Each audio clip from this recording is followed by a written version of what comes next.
Lindenhurst is a village of 27,000 on the south shore of Long Island, New York.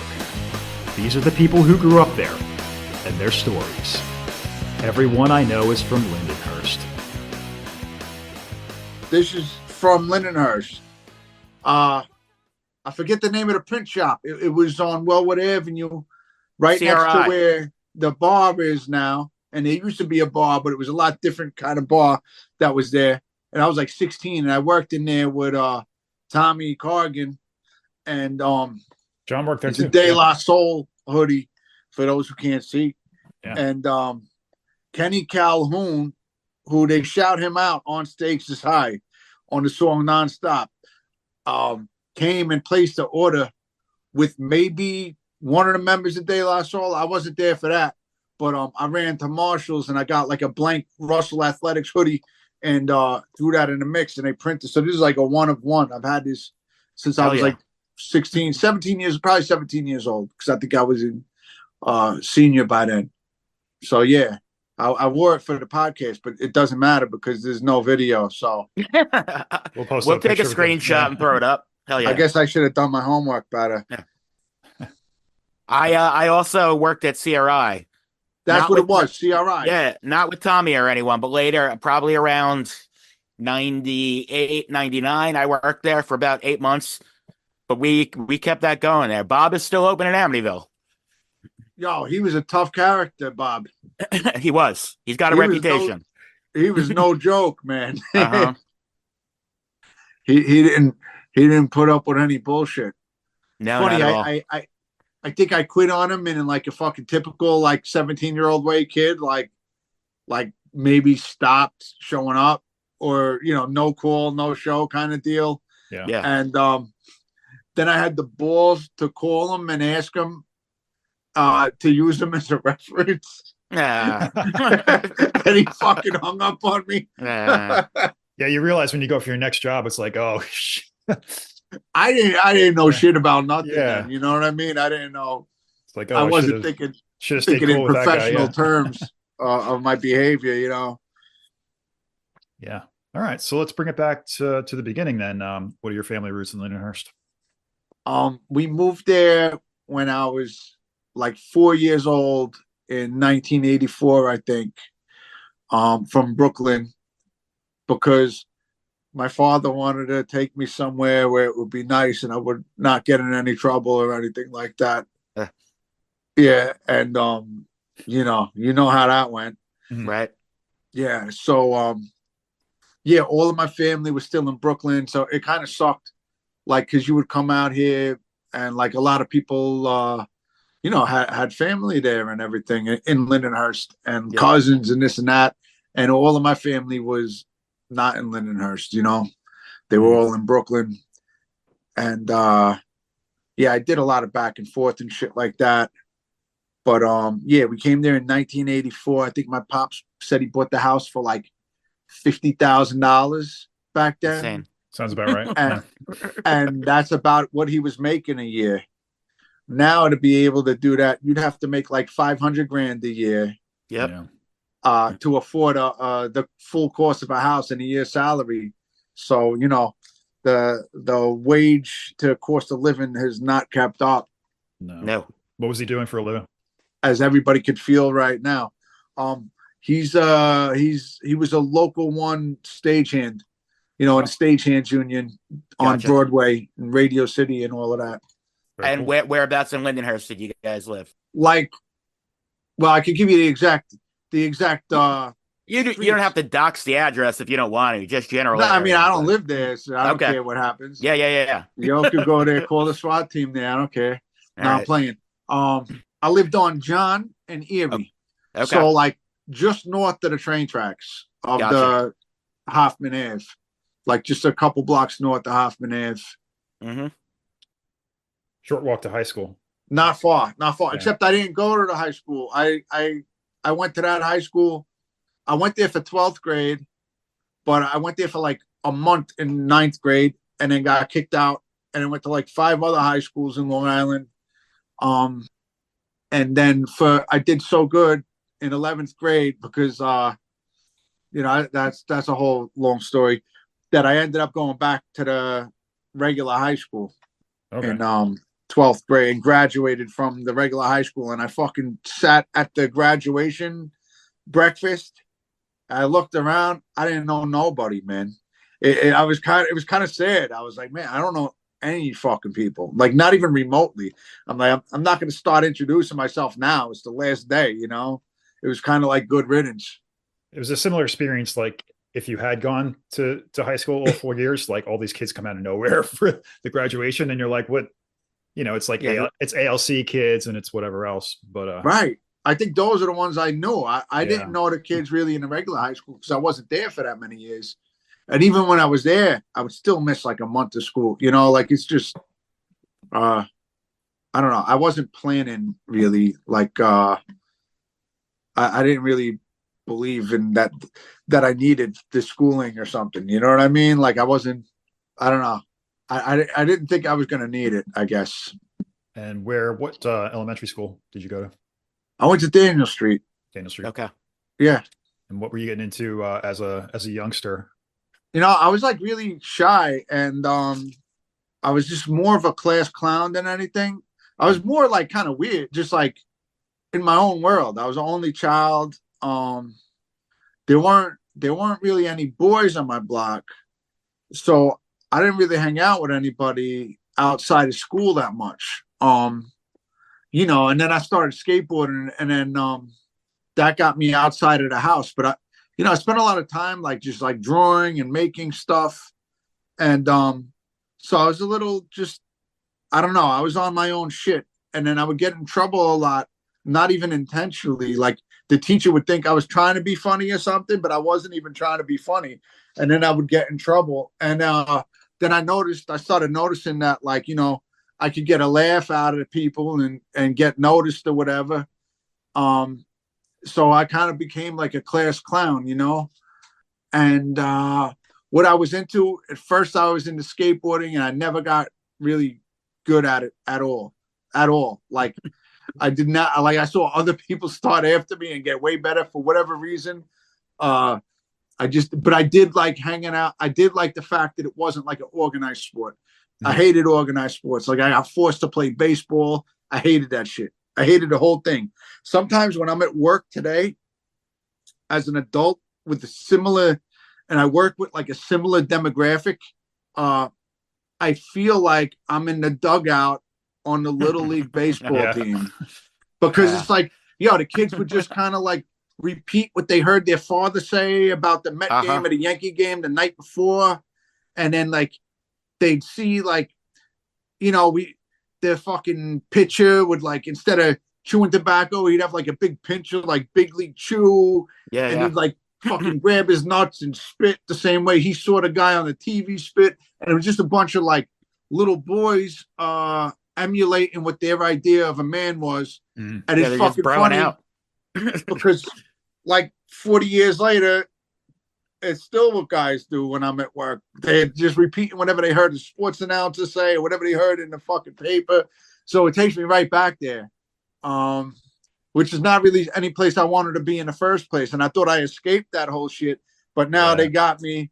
They kind of like, they caught up with me, the responsibilities of being an adult that like lived long enough and to acquire some adult responsibilities and lucky enough to like have a life, and it doesn't consist of like jail or anything like that. So I'm out here and I got to make it work. So now I'm in a position where I have to be around like quote unquote normal people.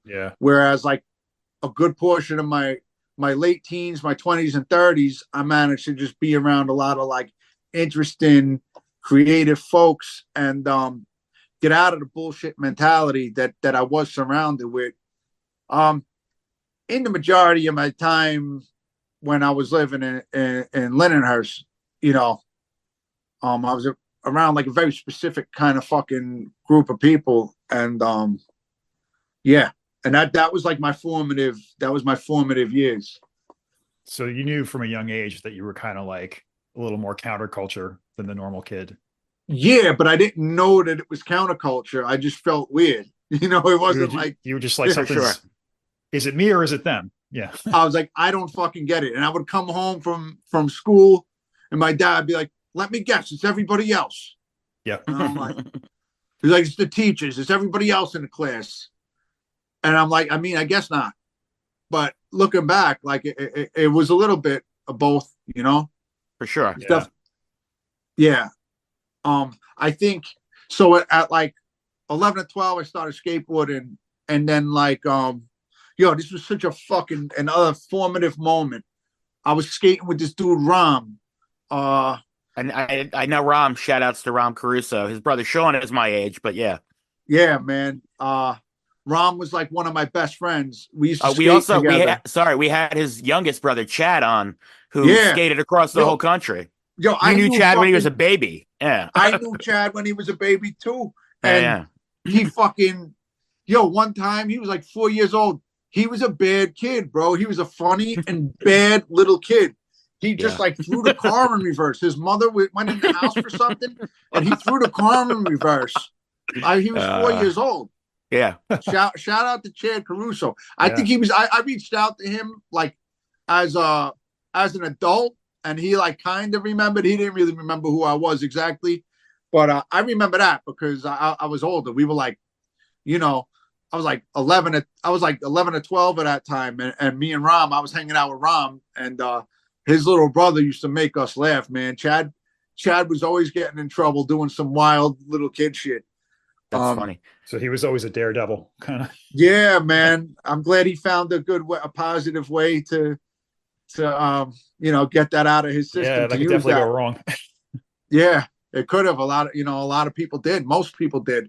I'm actually surprised. It's so fucked up because I'm surprised when I see like somebody from there that ended up doing something like positive and isn't all fucked up in life. That used to be the story with everyone. Yeah. Yeah, the majority of people are like pretty sad stories, So yeah, anyway, with the skateboard and shit, hold on, gotta take my Alexa Pro. Hold on. With the skateboard and shit, I was hanging out with Ram. We were in like Seaford or Wantor or something. Because we always thought it was going to be better if we go like 2 towns over. That's where it's going to be at. Right. The skate spots are going to be better. The girls are going to love us, and all of this shit happens 2 towns over, just not here where we are. So we went on like a mission to either like Seaford or Wantor or something. We're skating these steps, and and they weren't many steps. It wasn't like I was that nice or something. It was like probably like 2 or 3 steps at the most, and they weren't big. But I landed, my board goes shooting out into the street. This kid, this like teenager comes up. We're only like 12 years old. This teenager rolls up on a skateboard, like scoops my board right before it hits the street, busts out a fat marker and catches a tag. Oh. Like it seemed like all in one swoop. And I was like, that's it. That's where it's at. Tagging, graffiti. I got really into that. What was your tag?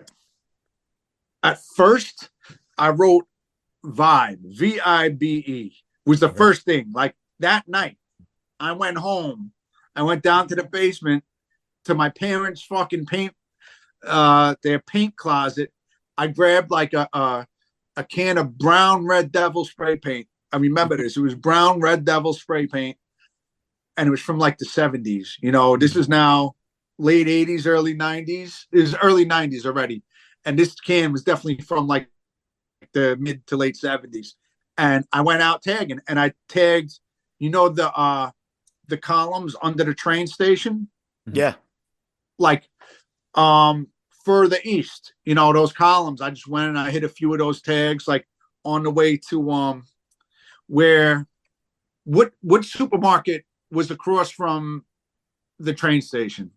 Wall bounce. Yeah. Before that, there was an abandoned milk factory called Tuscan. Yes. Yep. I don't know. How old are you guys? I'm 40. 42. Okay. Yeah. Okay. I'm 44. So, I caught tags like around that area, and there was the abandoned milk factory. And this was in like 6th grade. By 7th grade, I was no longer had a skateboard. And I was like full on graffiti. And by that time I had changed my tag from Vibe to Haste to no, yo, I'm sorry. The first thing I wrote, and this was before I ever picked up a can of spray paint. It was with a marker, and it was after it was after I saw this kid. So I must have got a marker first before I went to the spray paint. It wasn't that night. Sorry. That would have been better for the cinematography of it, but the theatrics of it. But no, I started writing Fib, F-I-B. And because Fib is a tag I would see on the BQE going to my grandmother's house, you know, on not the BQE, the Belt Parkway, going to my grandmother's house whenever we went out there, which was pretty often, you know. And my mother told this story that we're passing, and this is the 80s, like everything was covered in graffiti, you know, when I was a little kid, man. She said I was like 4 years old, and we're passing all this graffiti, and she said, I was like, mommy, what's that? And she was like, it's graffiti, you know, on the underpasses and the tunnels and stuff. And I was like, are they allowed to do that? She's like, no, it's illegal. And she said my eyes got so big. And I said, how did they get away with it?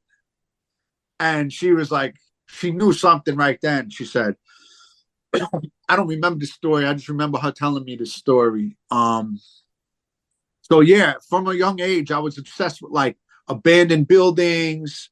Like I would see and this is when the fucking city looked like a bomb hit it, man. So I'd see like a hole in a window, and I'm like, man, what's inside that hole in that window, you know? Yeah, we're probably talking about like Dumbo and the Lower East Side, you know, crossing into Manhattan and everything. And yeah, I mean, just remember it was like a bomb hit it, and I was obsessed with it. I don't know why I was obsessed with it. I was just like 4 years old, and I was obsessed with it. Abandoned buildings, train tracks, train yards. It spoke to me. For whatever reason, it spoke to me. I guess because it's just an escape, you know, it's another world. So yeah, the graffiti just spoke to me. And then before you know it, I'm hanging out in the Tuscan Milk Factory. There's older kids there. You know, I met a lot of the older kids, the older graffiti writers. And by that time, I think I was writing Clout by that time. I had wrote Fib, and then the older kids, my friend's older brother. I don't know. I feel weird using people's names in this. You know what I mean? Because I don't. You can use the tag if you want to use their tag. Nah, they didn't even have a tag. They didn't even have a tag. One of my friend's older brothers that I skated with, he had two older brothers that skated. And they were like older and cooler, and they were always up on shit before me. They like these older Spanish kids that skated, and they had family in Queens, so they were always getting like, they would get the records before everybody else, the magazines before, because there was no internet. You had to go get the thing. So they were a little older. They would get everything that was cool. Like, yo, I would jock them so hard, bro. They had a sticker on their skateboard. I was blindly going to Looney Tunes without ever hearing the shit and buying that tape. If they had like a sticker of a band, I would just blindly go to Looney Tunes and be like, yeah, I want that. Yep. Just because these kids, like, you know, they were where it was at. So they're like, oh, you're right, graffiti, you know, mocking us because we're younger and like, you know, we're not cool because they were older and they were cool. And they're like, what do you write? And I was like, Fib. They're like, you can't write Fib. Somebody already writes Fib. It doesn't work like that. So I didn't realize, you know, I still to this day, I remember that dude Fib had the whole Belt Parkway covered. And I seen him come back recently over the past few years, and it made me happy to see he's like still around.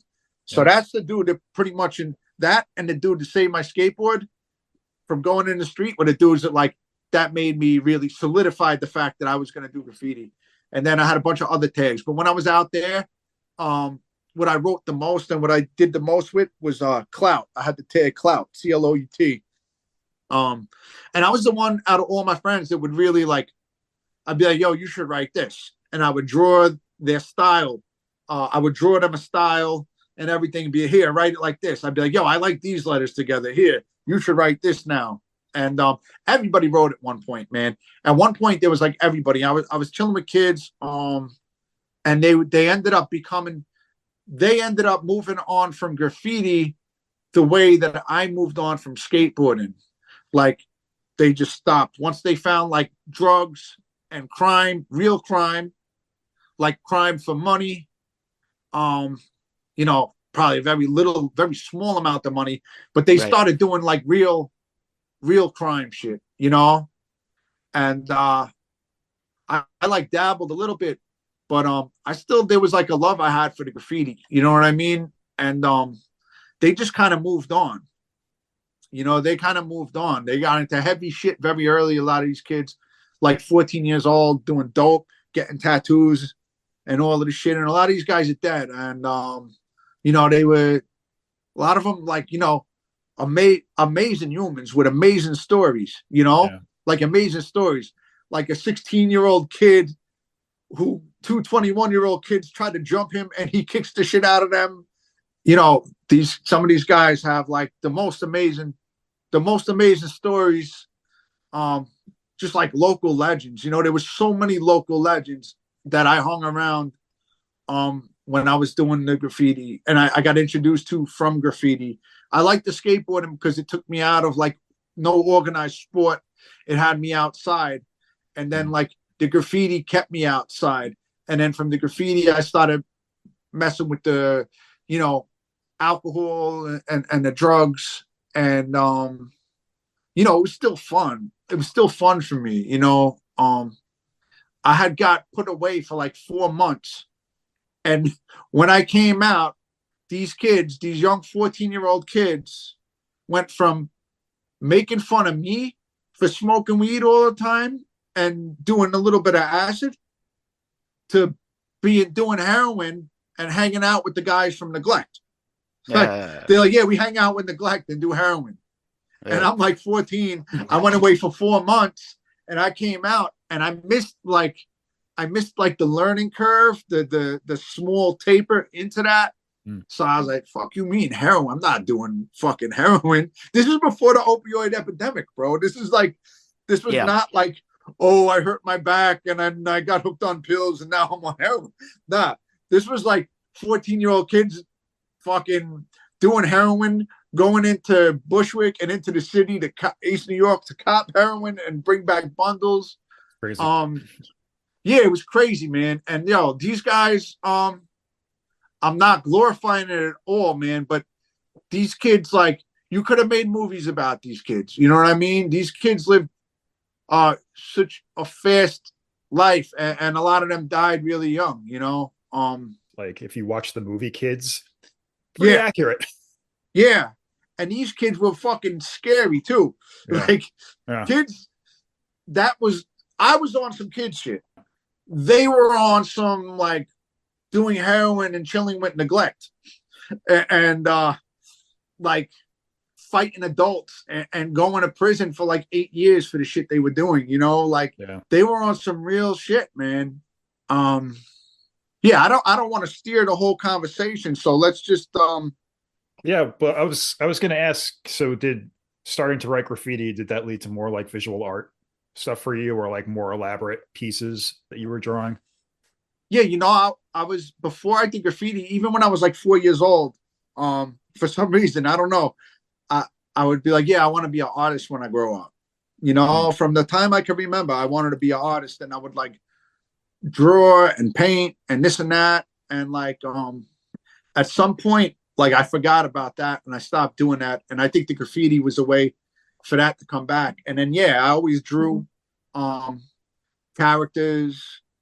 And then it's funny. It's another like after school special sounding thing. I was on probation.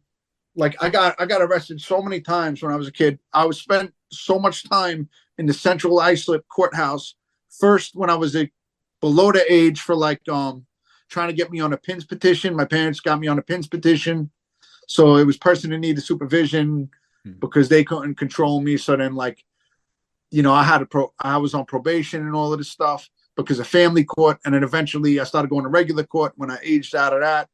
And I was on probation for graffiti. and the probation officer, it's just so like after school, Hulu Wu-Tang Clan show, after school special shit. The way it sounds, but it's true. Like the caring probation officer. But first of all, they asked me a lot of questions that later in life I would figure out. This is the questions that they ask people to figure out if they have like a chemical dependency issue or if they're alcoholic or not. Like they were like, so when you do graffiti, do you steal to get what you need to do graffiti? Do you ever do it alone? You know, it's like shit. Do you ever drink alone? Have you ever stolen to get drugs? You know, they were asking me this shit at like, I don't know, 14, 15 or something.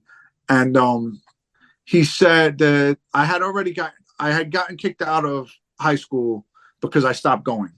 You know, I got put away. And then when I came out, they were like, yeah, we don't want him back. He's got to go to this school. And then that school didn't work out. I went to another and I went to another. And the last high school the last high school I was in, we could definitely, before going back to Lindenhurst District School, we could talk about that for a while too later, because that was an interesting situation to be in. But anyway, what the fuck? What was the question? I was just asking about like graffiti leading to different, you know, more visual. So art.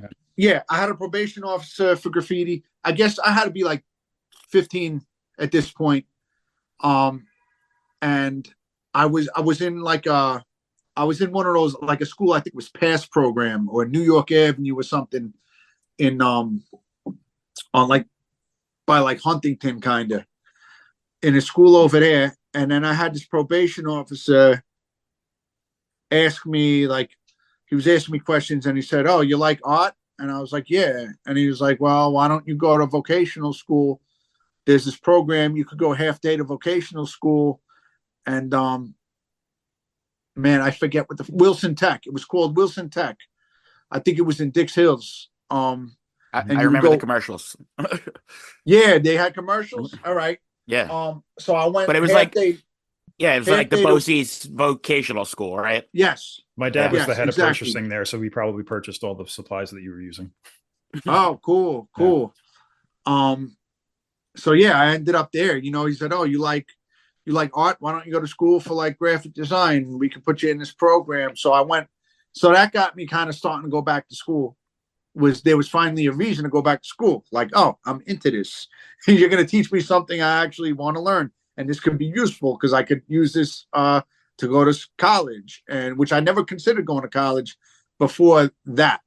Right. So yeah, that got me into doing graphics, expanding past graffiti, but I was still doing graffiti. Yeah. So that got me more into like graphic design. And then through that, I ended up going to college. I ended up getting into FIT, which I really never thought back then. Now you talk to anybody, you're like, I went to FIT. It doesn't seem like a big deal. But from who I was hanging out with and what I was doing and what was happening in my life, which was like no exaggeration, court date after court date after court date. None of them were in art school. Yeah. Nobody went to art school. I didn't know it was a possibility, man. Yeah. If I would have grown up in a different place, if I would have grown up in Soho or something, maybe I would have been, you know, on that tip. If I would have grown up somewhere else where I guess these people existed, but I didn't see them. Once I started hanging out outside, I only saw the people who were like, you know, like on some street shit. Like you wanted to be how they were, or else it was possible somebody was going to come along and put you in a position of being a victim or something. And I didn't want that to happen. Sorry, I was going to say graffiti is like by its nature, it's a criminal art. You know what I mean? It's an art form for sure. But by and large, unless you're drawing in a black book or for yourself or something like that, it's a crime. So in doing that, you're hanging out with literal criminals. But as far as that goes, you know what I mean? Some people might be into it more for the crime and other people are more into the art end of it. And I guess it's a very hard balance to walk. I was definitely into both. For sure. But I'm just saying some people unfortunately probably go the wrong way with it. You know what I mean? It's just something else to do while they're doing illicit shit. Yeah. Yeah, exactly. And then that got me around those people. And then like, like I said, like the drugs came around and I left the heroin alone. I didn't touch that. But smoking some dust, doing some acid, that was all right with me back then. And this is also like really rave culture era. So a lot of ecstasy. Yeah. There's a lot of Special pills K, around. And, yeah. Yeah. Stuff. It's like a little, for me, I'm sure the Special K existed. For me, it was a little bit before that. But yeah, we were getting the dust. And all of these guys, they'd like, I didn't go, but they'd go to Harlem and get dust and then bring back like a bundle of dust. And I don't know why. Looking back, I'm like, why would anybody want to do that? I remember smoking a fucking dust for the first time, like, and they had the shit in the mint leaves, and taking 45 minutes to walk down a single block. And I'm walking like a rubber band. I'm walking like the slowest rubber band. And then like we used to go to Fireman's Park at night to hang out and drink a little bit, but we're on dust and it's like 3:00 in the afternoon. And then we go to the Fireman's Park. There were these like cement things we used to call the cheese. They looked like blocks of Swiss cheese. Yeah, I know. And now I'm there high on dust, and there's like mothers and kids in the playground. And my friend's mother, her son was a bad kid too, who seen me from a little kid in 4th grade, 6th grade and everything. She just looked at me and she shook her head. She was no chump. Like her husband was like a big biker dude, and like, like a real deal biker dude, like down with the pagans and shit. My friend's father. And she knew I was fucked up. She knew that was more than weed, She knew I was lost. Yeah, I don't know. The Beastie Boys rapped about it. All the graffiti heroes talked about smoking dust. I thought it was all right. And honestly, I had no goal in life. I didn't know. The only people, there was a point in time where like everybody who was doing the right thing became invisible to me. You know what I mean? And I only saw people who were doing bad shit. And that's the only thing I wanted anything to do with, was that world. Did that change once you got into college? No. It just changed like 4 years ago. Okay. Yeah. It's been a slow, more than 4 years ago. I'd tell you about 10 years ago, but still like there's like old things that hung on. And, I'm still like, straightening that shit out of myself. It really, yeah. Anyway, that's a long story gap right there.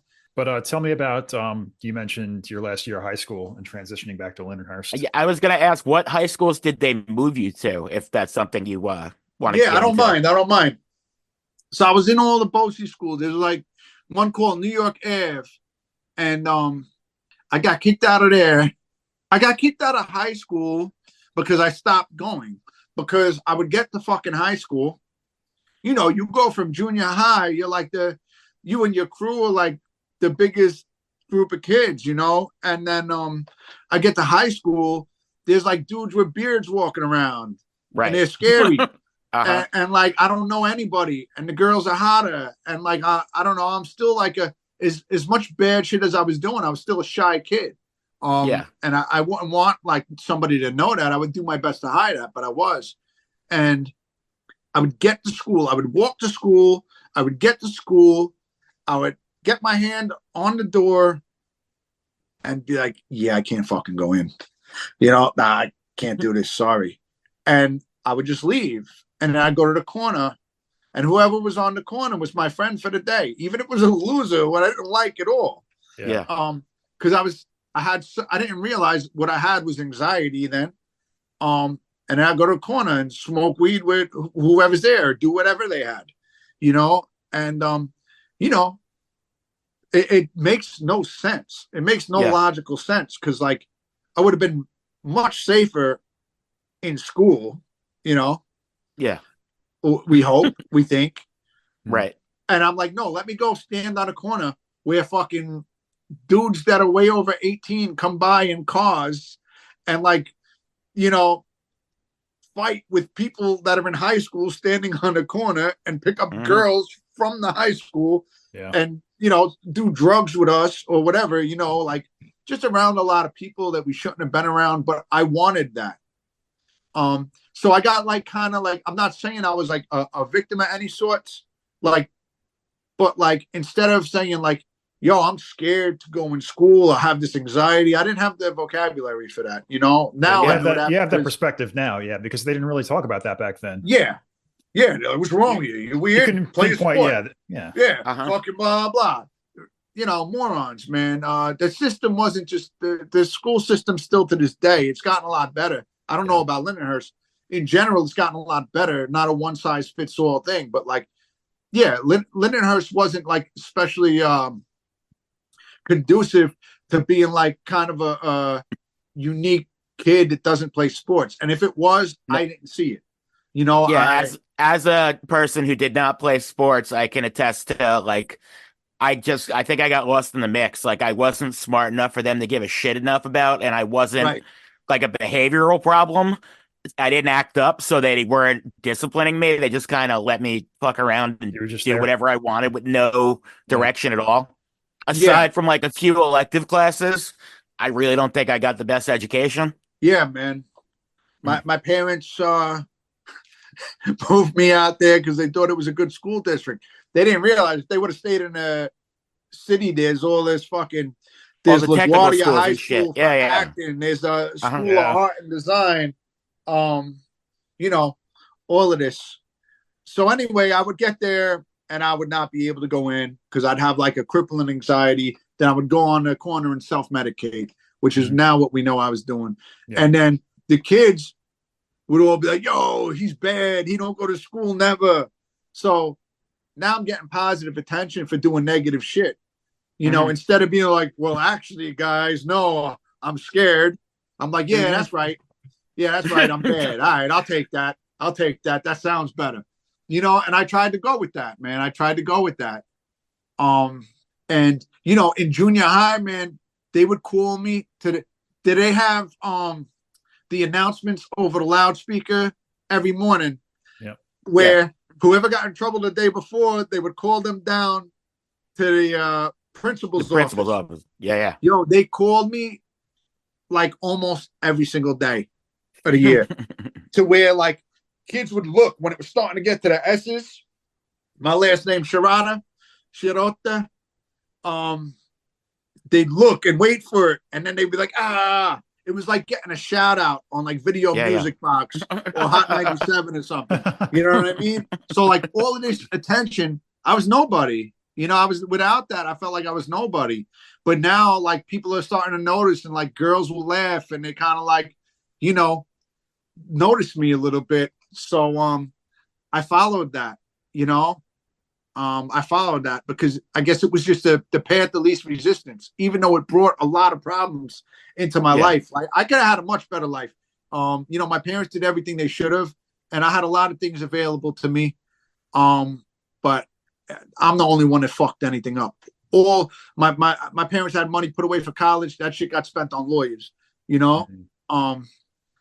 So anyway, I got kicked out of all them schools, and I ended up going to a school called Washington Ave.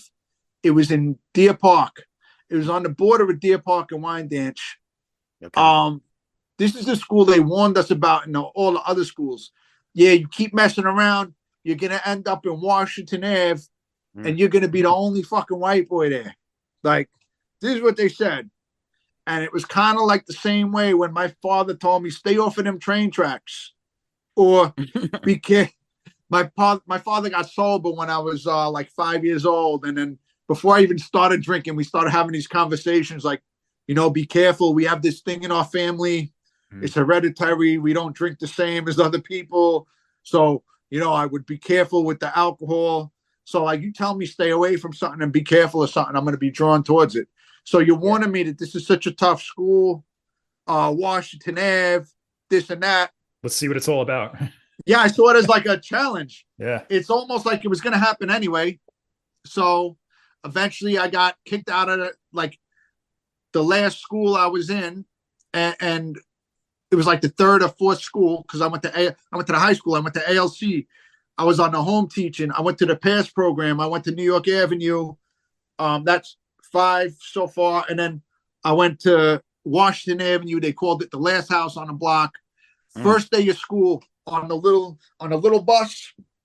We go to Copeg to pick the Spanish kid up, and he's got these fucking Rottweilers, and he gets on the bus, and he's got 2 clips filled with bullets, 2 magazines for guns, and he's trading it with the other kids on the bus. There was this other kid who used to live behind Wellwood, this other Spanish kid who I had beef with. Now we're on the same bus, but it's like he saw me there, and we were just cool. It was like water under the bridge right away. So I'm in this school, and then we go up to North Copeg to the 40s to pick up this kid, Laquan. I love this kid. He ended up being my best friend. He had a buckshot in his house, a fucking shotgun splatter on the front in his vital side, and up in the 40s in Copeg, north of like where the fruit tree was, and of course, yo, it looks like the dirty South, man. It is I never knew this existed that way. Yeah. So we go pick him up, and then he gets on a bus, and him and his kid are trading clips or buying one off the other.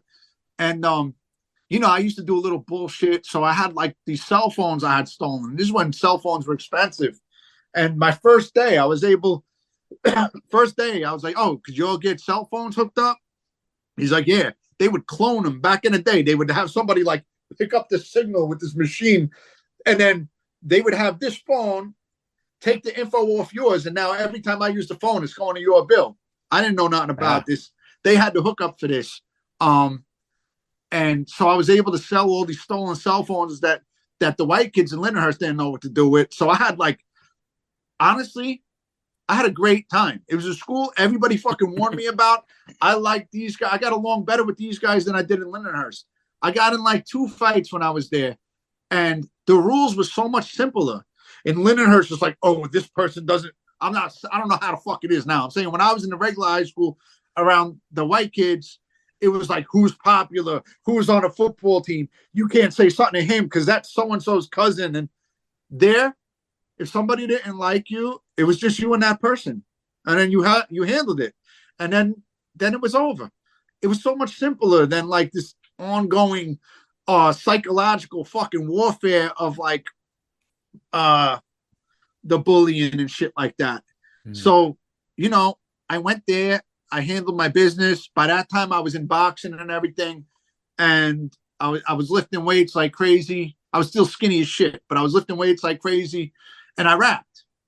And I ended up, there was a lot of kids in the school rapped, and I was good too, man. So like freestyling, I got a lot of love in that school. I got more love in that school than I did from quote unquote my so-called own people. You know what I mean? Yeah. And still to this day, I kind of feel, I feel a lot of love for that community, you know? And there's a lot more understanding in that community because nobody's being snobby to you about shit. They'll crack on you for your haircut being fucked up, but each one of them has a obese cousin, a blind mother, or this or that. You know what I mean? So like, it's kind of more of a we were all in it together kind of thing, more than like, haha, let's single out the fucking kid and make fun of him for the thing he has no control over. It was a lot tougher than the school, you know, the district, Lindenhurst district, but it was a lot more warm-hearted in a way, more genuine in a way. Yeah, no pretentiousness. Everyone's real, and there was love. There was some real actual. Yeah. There was like an onset. There were rules, man. There was a code. There were rules, and those made so much more sense to me than the you know, kind of white high school rules made to me, just for lack of a better description. That seems to be the difference. You know, that seems to be the recognizable difference between the two places. I mean, so this is where you did so well. You thrived there well enough that they were like, you can come back to Lindenhurst. Yeah, and I didn't really even want to, man. I didn't even want to go back. Why would you? Yeah, I only went back because I was going into college the next year, you know, and this is the place where I got to go back to college. I mean, I got to like apply. I was applying to college from this place in 11th grade. That I was going half day there, half-day vocational. You know, kids would come to school. One dude came to school on crutches after the weekend because we had not just Suffolk County in that school, we had Nassau County. So you had kids from, Freeport's a pretty bad spot. Hempstead's a pretty bad spot. For sure. But we had the worst kids from Hempstead. The kids that got kicked out of Hempstead. The kids that got kicked out of Wyandanch, Copiague, Amityville, Brentwood, Central Islip. And, man, I really love those guys. I miss those guys. Even the ones I scrapped with. I remember the one main fight I had, man, my boy Nino, I learned not to play basketball. This was some jail shit, man. It was like training for jail. Like, no, I'm not exaggerating by any length. It was training for jail. Oh, the kid that I'm talking about from Freeport came to school on crutches. Which one's Parkside in? That's Hempstead? I don't know. All right, Parkside. The kid came to school on crutches because he was in Parkside, Hempstead over the weekend, and he got shot up. And they shot him through his leg and went into his groin, and he came in on crutches after the weekend, and this was like acceptable. This was like fine. There was kids whose like whole family fucking sold crack. Like their mother and grandmother knew crack was being sold in their house. Their little 8-year-old brothers were selling crack. And was this mostly boys or was there girls there? There was like 2 girls there. Yeah. And when I went there was 3 white kids plus me out of about 80 kids. And one got harassed so bad he just stopped going to school. The other one was a girl. And the other one just smoked weed with them all to like kind of like he bought his friends. But because of the rap and because I was able to make people laugh and because I fought back, one fight, my boy Nino asked me, hold my cigarette. I learned this is the way the school would work. You do a single ditto, like you do a little Xerox. It was mad easy for me because I always tested pretty well with the CTBS test and all that shit. It had all the school teachers puzzled. Like, I don't know, he tests so well, but he just can't behave in class. I got that for my whole life. I don't know if it would be true today. I think I'm a little shot. I think I took a few too many hits to the head or hits of something. Anyway, my boy Nino, I learned it was better for me to lift weights. So you could fill out this ditto and then you go downstairs to the gymnasium and you can either play basketball or you lift weights. And I already lifted weights. After playing basketball a couple times and like almost getting into fights that were easily avoidable by not playing basketball, I was like, man, I'm just stick with the weights, man. Because I'd be doing the same shit somebody else was doing. They'd be like, yo, why you fouling me? Why you hacking me? Yeah. I'm like, you know what, man? I'm good on this shit. I'm just going to lift weights because that's what I was doing anyway. So I just lifted weights and freestyle with my friends down there, was rapping with my friends and smoking weed. Lifting weights, smoking. I didn't know you could lift weights and smoke weed at the same time. These kids taught me a whole world of shit.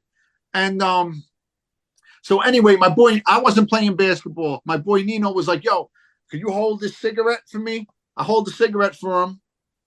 This kid, Dave, from the group home in Amityville, big kid, walks up behind me and he's like, yo, let me get a cigarette. I was like, I got one. And he snatches the one out of my ear. And it was Nino's. And Nino was my boy. So I was like, yo, give it back. And he was like, yo, what? And everybody was like, oh, because I said, give it back.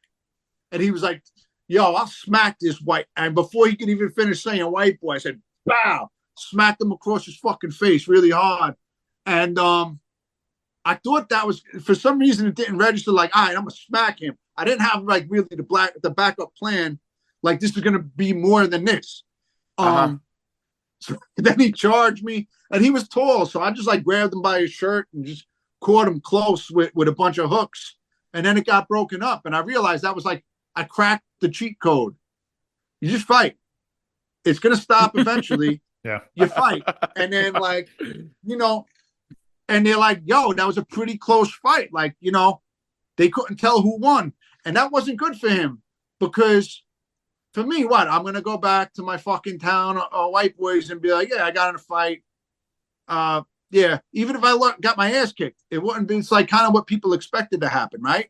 Right. But if he goes back to his hood and he's like, they're like, yo, I He's heard like Dave awake. got beat up by a white boy. That just doesn't look good. It's not, it's not going to help you. Especially when he started it. Yeah. So after that, I think people realized like it wasn't really in their best interest. Like you might not lose, but you might lose. Yeah. They're like, oh, like somebody new would come. They'd be like, yo, what's up with the white boy? They're like, yo, he'll fight you.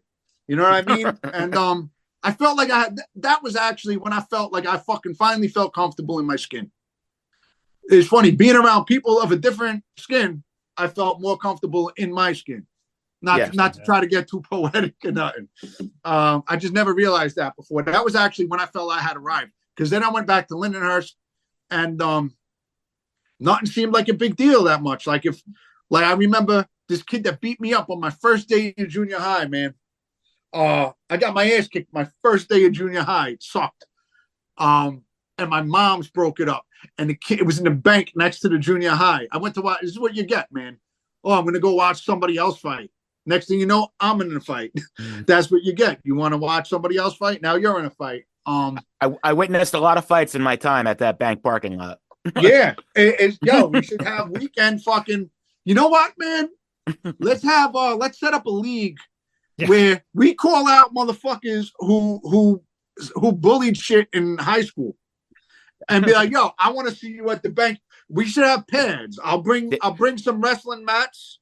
There is a UFC fighter that's my age from Lindenhurst, or a former UFC guy. He should open a public octagon for this. Yeah, I say it's in the bank parking lot. I say we park a bunch of cars in an octagon shape, and then we have some pads, and we just put a couple mattresses against the cars, and we settle our scores. I'm a sober man. I've been sober like 9 years, and there's a step. They have the 8th step and the 9th step where we like make direct amends to those we have harmed. And I always joke with my boys. Mel, my man Mel, the Turkish kid, who you guys know. Mel. Yeah, that's my brother right there. Gets mentioned a lot on this podcast. No. Good. That's my brother. And I always tell Mel and Chris Fitzgerald, like, what if we make a list instead of people that we've harmed, people who've harmed us, and we just go, settle the score like on their lawn in front of their kids and wife and everything, just pull up. And remember, like, people would just pull up on somebody's lawn with the car to fight them and settle scores that way. So this is what I remember it being like. I don't know how it is now over there, but this is what I remember, man. It was, I never felt safe. I never felt safe. I felt like anytime it could turn. You go to a party. This is one thing. Did you guys want this to be more like structured or? No. Is my fucking. It can go any which way. Yeah, we're good. All right. This is when I realized like how it would have been different if I grew up somewhere else, because I would go to a party with people who I knew 12 years and maybe end up having to fight one of those people, getting jumped by people that were my so-called friends. These were real bad kids. You know who the fuck they are. You know what I mean? Like, you know who they are. And then one time I got invited. I wasn't even fucking invited. I don't even know how I was there. I ended up going to a party in Babylon on the water. And I'm at this party and everybody's being nice and I'm not invited. I know nobody there. Usually you go to a party in Lindenhurst, you don't know nobody there. It's gonna be some asshole's gonna try to start a fight, but usually multiple people are gonna conspire to make sure that there's a fight that you don't win that happens. Right. I'm there and like I think I had a little buzz on. So I was rapping with some other kid, and this long-haired dude that looked like Spicoli from Fast Times at Richmond High walks up and he's like, whoa, was that like all in your head? That was like, did you made that up? I'm looking at this motherfucker because I think he's fucking with me. I'm like waiting for the punchline, And he's like, that was awesome. You do shrooms, man? And he hands me like a giant fistful of fucking shrooms. It turned out to be one of the dudes from the Bunga family. From Bunga Surf Shop, man. Yeah. That tracks. It fucked up my whole world, man. I was like, holy shit, bro. So I go to a party where I don't know nobody, and like I'm like appreciated for something that I did, and somebody gives me like this beautiful free mushroom, you know, like this clean compared to all the shit that these kids were doing in Lindenhurst, this clean fucking drug. The same in my experience too. When I was younger, like meeting people from Babylon, it's such a small place. Literally everybody fucking knows each other there. And like where Lindenhurst has graduating classes of like 500 and upwards, I think theirs is like 70, something Really? like that. That low, maybe 120 at most, but that's a big fucking difference, Yeah, man, it is. I think we had 2,000 in our graduating class, or was it 2,000 in the whole school? Maybe it was 2,000 in the whole school. Yeah. That could could make make a class. Yeah. Yeah. And that was one of those moments. That was one of those like, like kind of like the end of the Truman Show when he realizes like, oh, there's something outside of this. Yeah. Like I realized like, yo, all of this shit it's not like this everywhere. Maybe that's when I thought just maybe it's not like this everywhere. But like, yo, I almost fucking cried. Like when I, it was such a, that had never happened to me before. Usually it would be like, yo, I heard you said to so-and-so, or I heard you're dating so-and-so now, or I heard you used to date so-and-so, and now I'm dating her, so I want to fight you. Mm-hmm. Like, so you were immediately on the defensive. When you yeah. But like I quickly, like, I don't know, man. It was just unlike any situation I had been in up until that point in time, man. It was beautiful. It was definitely one of those like awakening moments that there was like life outside of this bullshit. And I'm not shitting on Lindenhurst, man. I'm just saying like that environment was fucked up. And I put myself in it. Like I said, there were kids who were staying home, playing video games, not going outside, going to soccer practice. And I wanted nothing to do with any of that. Yeah. Because they didn't exist to me. That didn't exist. Like, so, I found the excitement I wanted, and it came with the consequences, man. Mm-hmm. I don't think it's necessarily talking bad about Lindenhurst. I think that exists everywhere. Yeah. And it's worth talking about. Like, even before the quote unquote opioid epidemic, that shit's been going on around here forever, Yeah. It's just like front and center and on newspapers now, but people have been fucking around with the wrong shit for forever, literally, It's definitely safer now. Like I remember one night over the summer, it was about like 10 o'clock on a Thursday. I was just sitting out on Walnut Avenue with my dog. And, 20, 25 years ago, you're asking for trouble.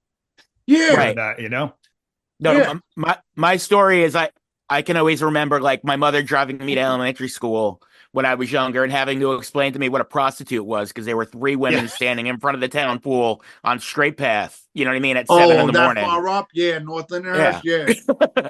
Yeah, but now it's like, people dining out on the sidewalk and there was a band playing over the gazebo, like totally different vibe. But if you read these Facebook messages online, people are still losing their shit over the one homeless woman that's walking up and down Wellwood Avenue. You know what I mean?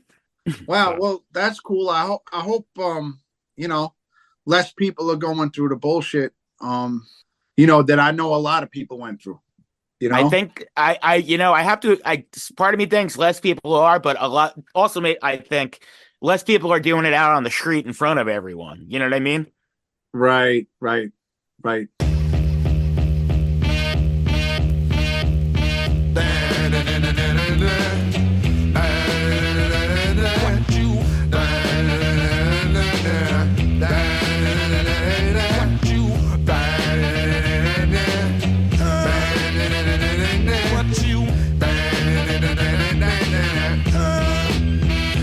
Tank. White man spend money like a black man. Make a little bit of sense cause I'm an Italian. In other words, before I get my first check, I'm thinking about a Cadillac and something fat around the neck. Fat gold chain like Schoolie D. Throw some shades on it, ain't no one as cool as me. Desmond Decker, he ain't even as rude as me, and he's a rude boy. So long live the bench.